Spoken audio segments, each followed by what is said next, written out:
This is a ticket to the party. Evening, boys. First service. You gotta love Mohammed. Oh! That is a moment of absolute magic from Federer. It's Murray magic, though. Djokovic, what are you doing? He's got quite a large gluteus maximus. Ladies and gentlemen, welcome back to the most anticipated, sought after, looked out for podcast on the airwaves. Boys, how are we all doing?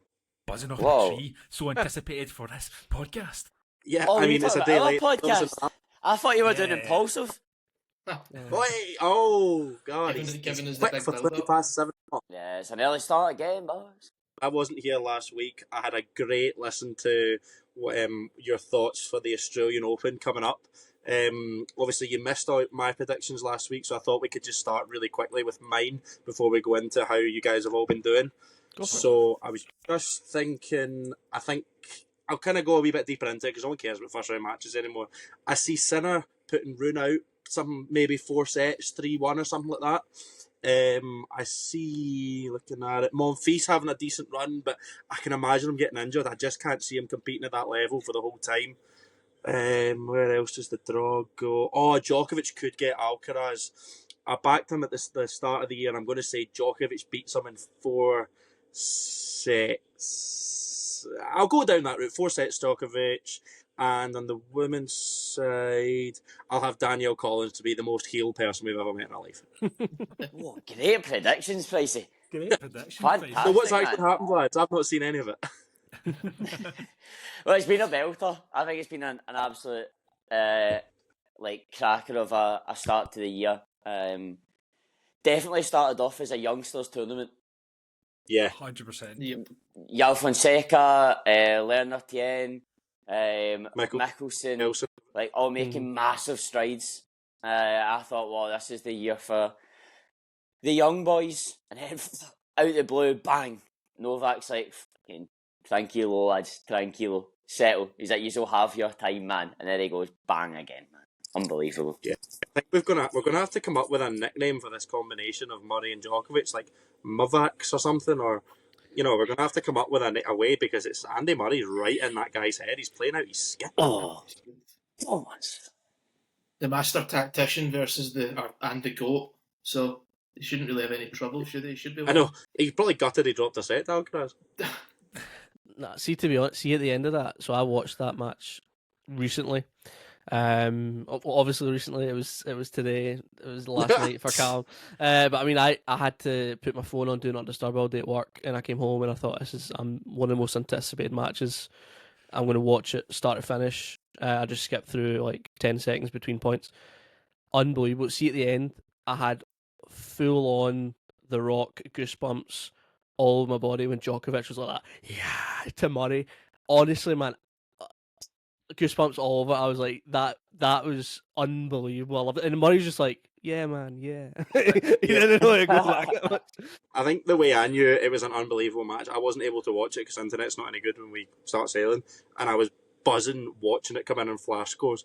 Like, oh my god, no way! Like 30 love, and I was. I could also, but see, because I had to watch it after the fact, so the match was already done when I started it, so I wasn't watching it on delay. I was watching the feed of it. So when I put it on, I seen it was 4 hours long, and I was like, okay, that's a 3-set match. It was going to be because it is 20 minutes of the build-up and stuff, so I thought, right, it's too long to be 3 sets, it's too short to be 5 sets, it's going to be a 4 set, so whoever wins this third set wins the match. So when I saw Djokovic win it, I was like, I cannot believe this, he's winning it. So the last set, I was just like, how is he going to do it?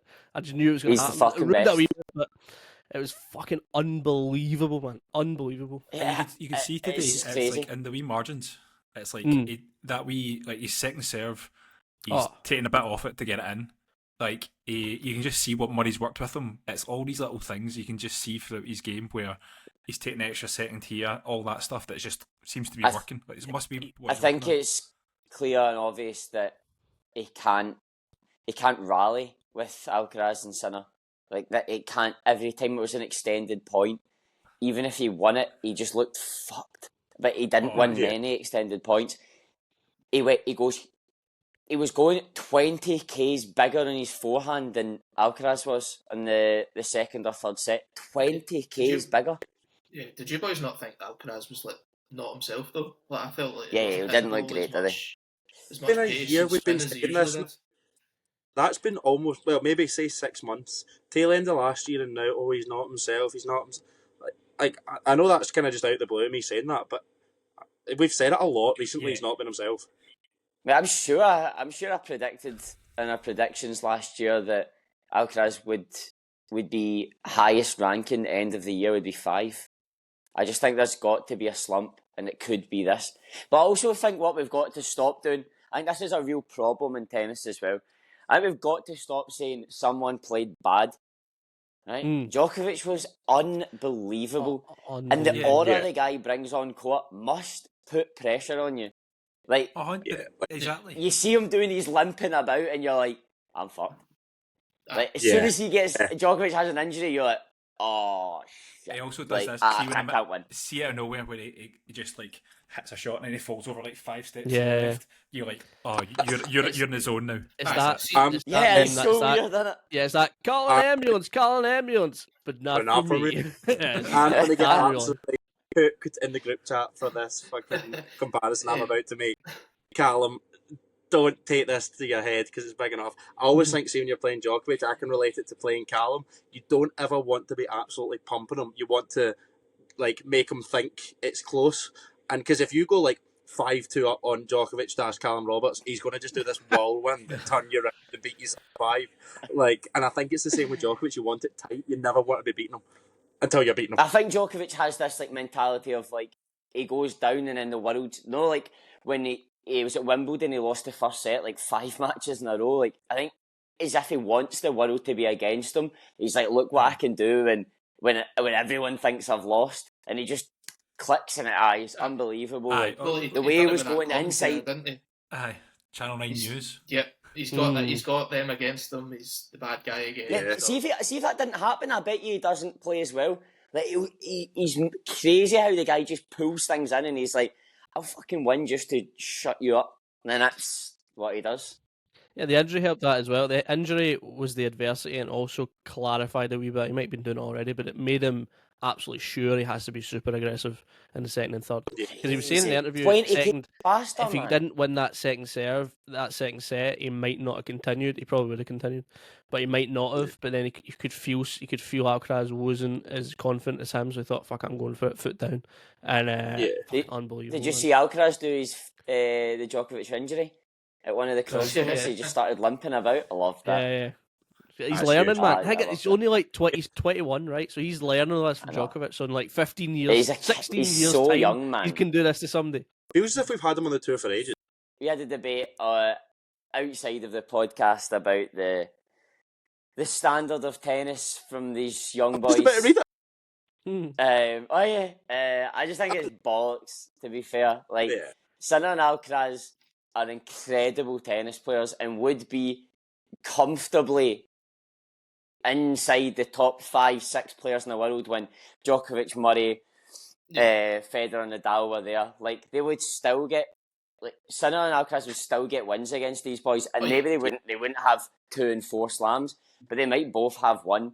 I think the debate is, to be fair, put together by 2 of the grumpiest men on earth, so I totally understand where it's coming from. The one thing I will say is, if you put Sinner on a court against some of the ones that won Grand Slams, like Wawrinka, who else has won Grand Slams in that time? Cilic, Del Potro.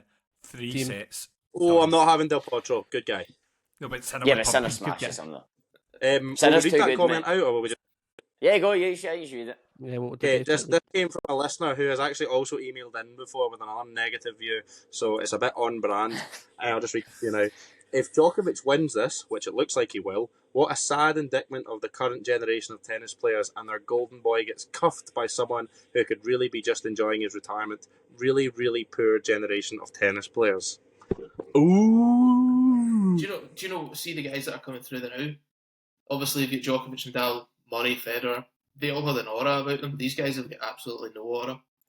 Agreed. Spot on. like nothing Spot to on. them at all. Callum done the impersonation of Sinner last week. Like, he sounds like Beaker, and it looks like Beaker from the Muppets. So Yeah, nothing.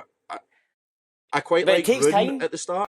I get that, It but takes time Nadal to had an build an aura aura, at man. 17, Alcaraz 18 is when he was playing 21. at French. I reckon people still go on court that aren't Djokovic, and they'll be nervous to play Alcaraz. People go on now and be like, fucking hell, I don't want to play Sinner, but it takes time to build an aura as a whole around media and stuff like that as well.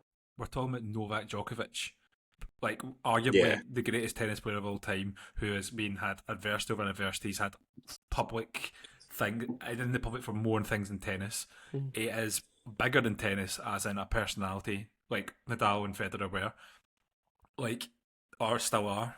It's like Djokovic is, of course, not going to have the same aura as him because he's fucking Djokovic. Like, that's it. No, I don't think that they've got any aura at all, to be honest. No, Yeah, but no, aura is quite a big thing, to be fair. Yeah, I think that's we They put don't- aura like they don't- on us as people, and like, nah, their aura, the tennis professional But athlete you would aura have is. said LeBron James didn't have aura when he first 2 years into the league, and then Oh, look he at him now, did. he's been there for 20 Yeah, he years. did. No, but I mean, compared to like came to MJ, like this bit's the thing. It's like, these new players don't have the same aura as Ronaldo and Messi. They've All got, that they've got piss. no intimidation It'll be the same. factor.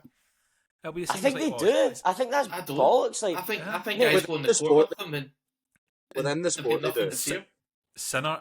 I think Zverev people right go now on the have court with intimidation Sinner factor. and go, yeah, people go on the court with Sinner 100% just now and be like, I Yeah, basically they know have he's to play better than lights him. out. Yeah.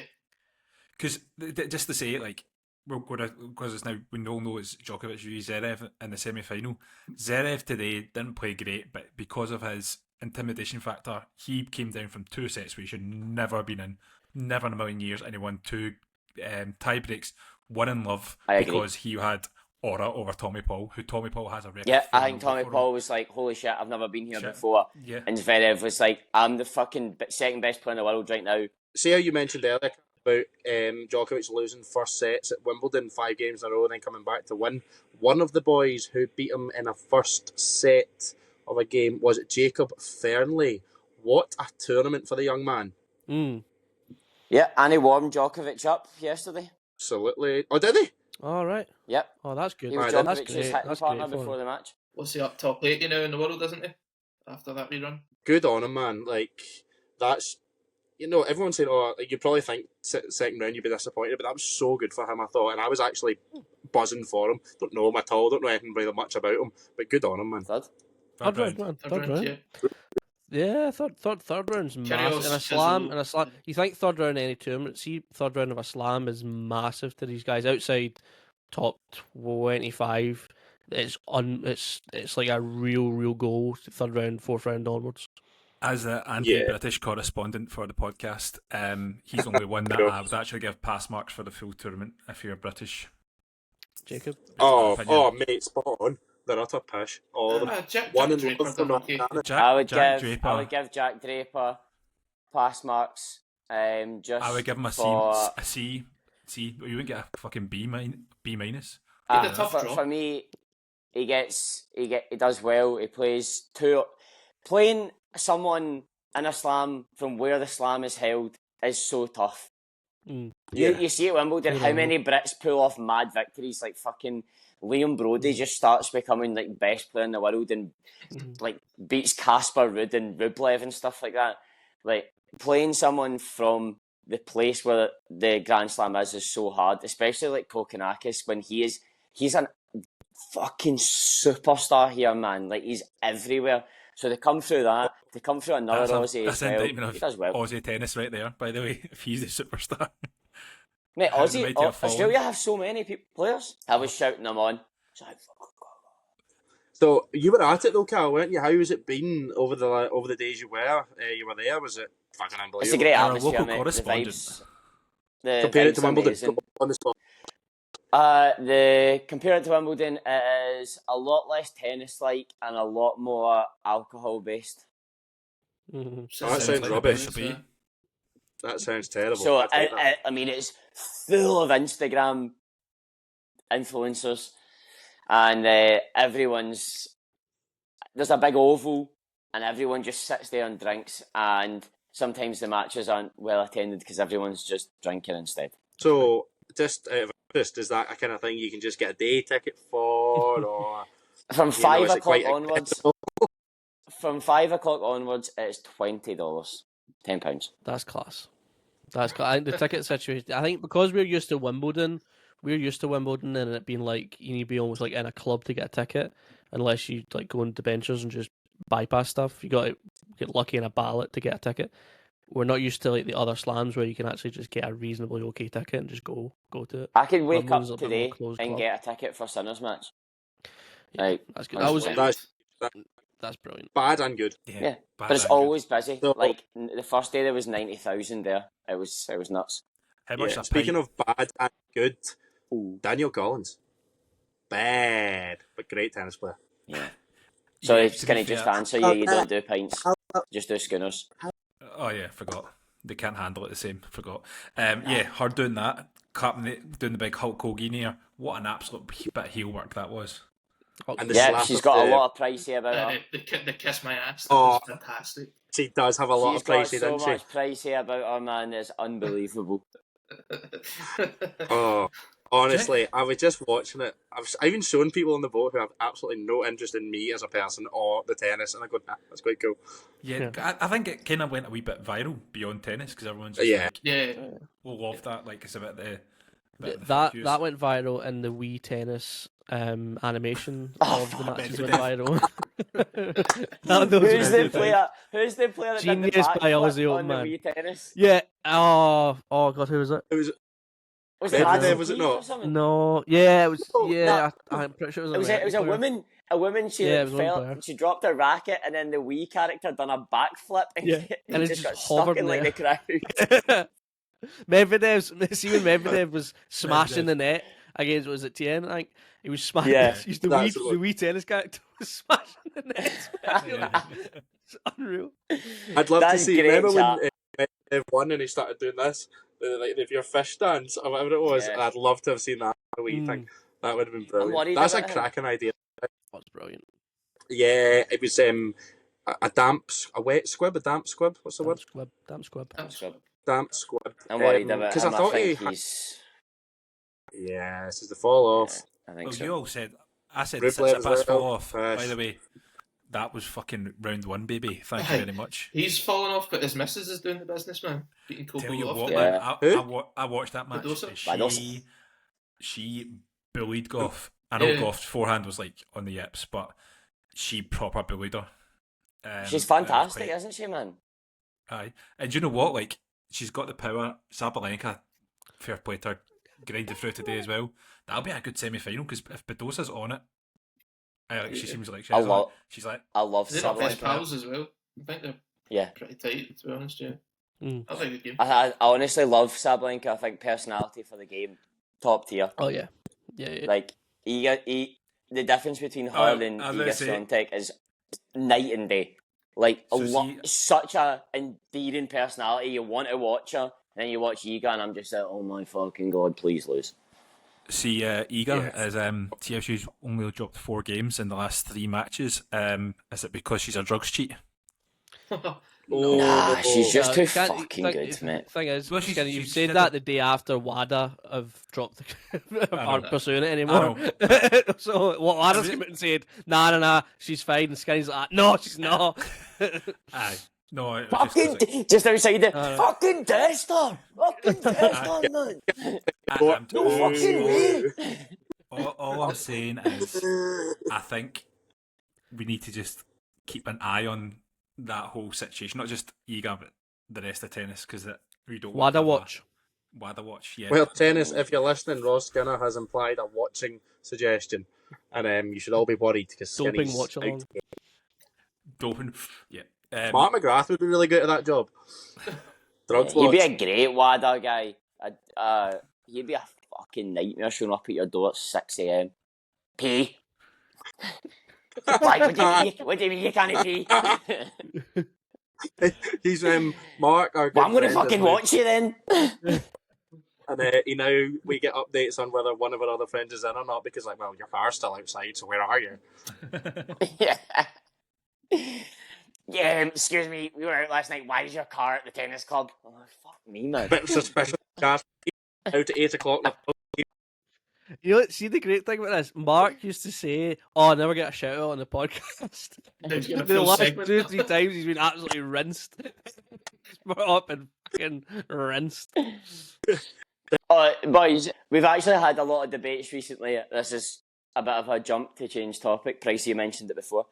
On new rackets for this year. We've been enjoying having a little back and forth about rackets we used to use, and if we had to change what we would go to. I've been getting a bit of a hard time for seeing the new Yonex because everyone says it's a very feminine racket. But we're in 2025, so you can like whatever you want, except from if you're in America now. Yeah. Damn. Not just America. There's a few places in the world. I love the new Yonex. I think it's for me, the nicest racket of all time. Debate me. The thing is, you Have you said hit it? that purely on colour. You've just looked at Yeah. this. No, I've nice had racket. to hit with it as well. Have you? you? Right. I've had to hit with it.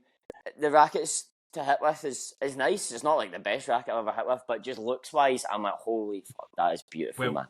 I played on Sunday with a guy who tried the new Onyxes out, and it's the best I've seen him play in a long time. So, and he moved from a Clash to that Yonex, and it does look absolute cracker. So, Thank you, I'd love to give Skinny. it a go. It's fucking beautiful, man. I would love to give it a go.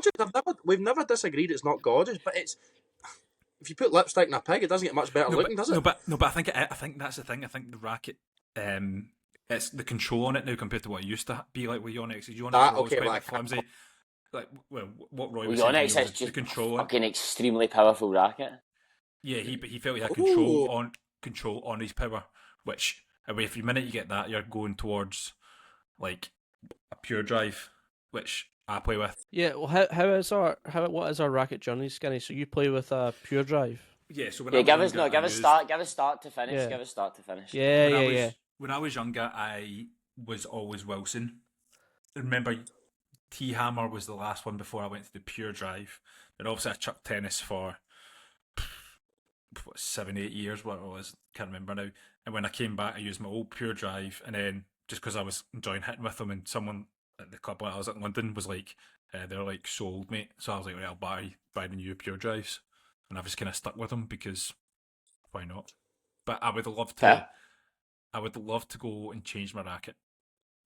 Really would. Me too. Just something for to a bit more control. So a bit more like maybe I think a smaller racket head. Just a shout for you boys.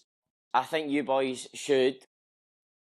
Obviously, I'm not there, so I can't do it. I think you boys should take a day and go to West End and film yourselves doing 4 or 5 different rackets and give them a rating. That's a good I agree idea. with that. That'd be good fun. Yeah, good shout actually.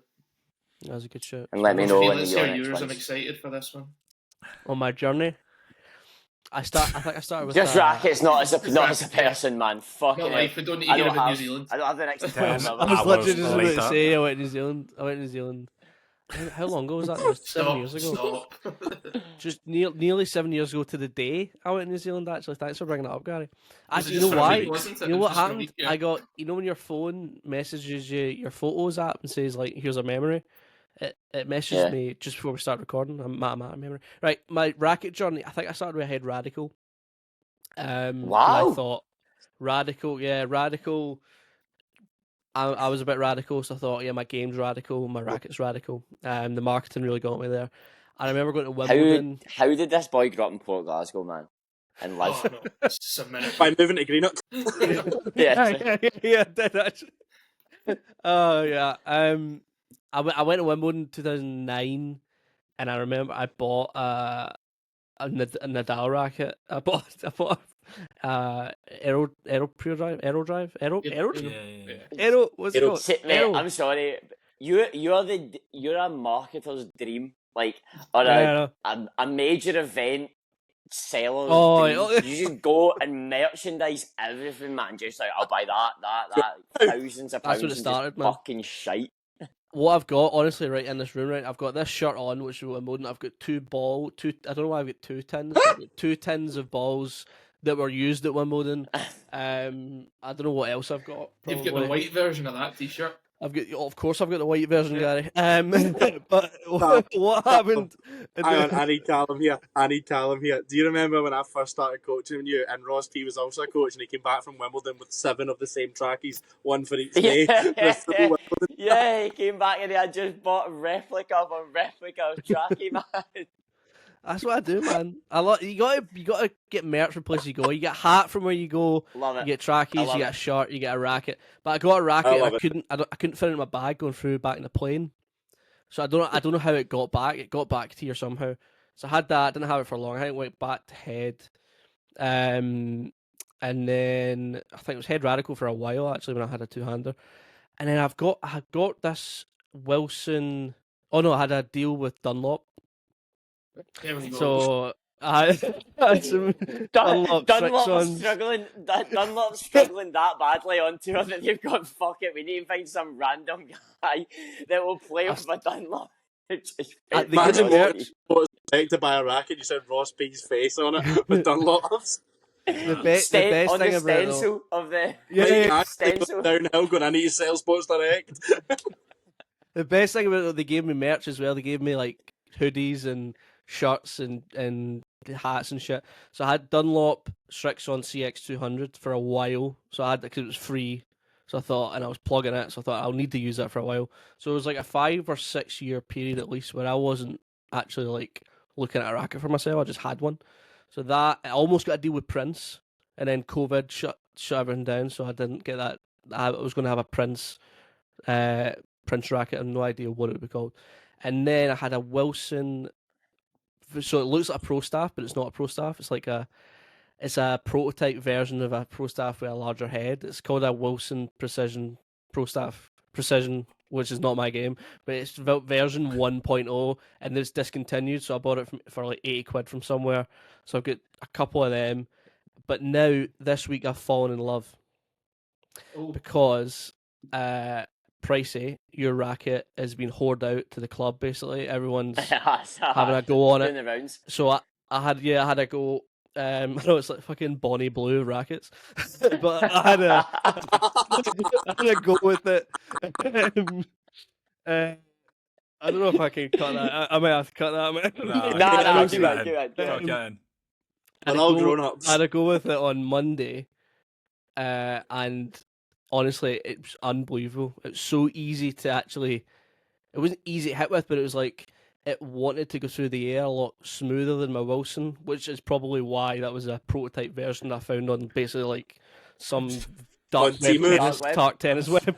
I'm so sorry. This is an Australian Open recap. Like, story so far, and Ross B's taking 10 minutes talking about rackets journeys. Honestly, 10 minutes. I've been looking at times I need to go to work, and I'm like, he's right, Gary, go. Gary, go. I don't know how to follow that up, but anyway, I'm unattached. I'm unattached to rackets at the moment. On you go, Gary. So. Plug yourself for a sponsorship, son. I had the Prince 03, then I got the club I was at. I had vocal sponsorship, so I got a Boris Becker racket. Funded that guy's criminal activities for a couple of years. You had James Dixon. What was that? I don't really know what was that. I know. I saw that, Pricey. Don't you worry. Then I went for on to... listeners only, there was a double-handed hand job getting mined there, by the way, just in case. But you can watch this podcast, so you can see it. Derailers, Ross B. I can't do another 29 minutes of this. Then Head Radicals, and then Wilson Burns, Wilson Ultras, and then what did I have last? Pure Drive. No, what's the white one? Pure Strike. Pure Strike. But I'm anti-Babolat. I'm not a fan. That's 2 I've had. I had the Pure Drive years ago, and seeing the kind of corner where the frame is, like handle, and then up onto the actual frame is snapped twice on me without me smacking it about. So I won't get another Babolat, but I'm using a Head Extreme at the minute and quite like that. I saw Very good. Gary Brown smash a racket and break it. Oh yeah, that was super. Yeah. Twice. Yeah. Twice. Gary, very well done. Callum Roberts hit us with it. Started with a Dunlop size 23. Started with a Dunlop size 23. Won the under. When you were a kid, I suppose. Yeah. No, I won the under 18s with it because Craig Brown told my dad that I didn't need a bigger size racket. Then I went to yep. And then I went to a Prince. Don't know what the Prince was, but it was red and green.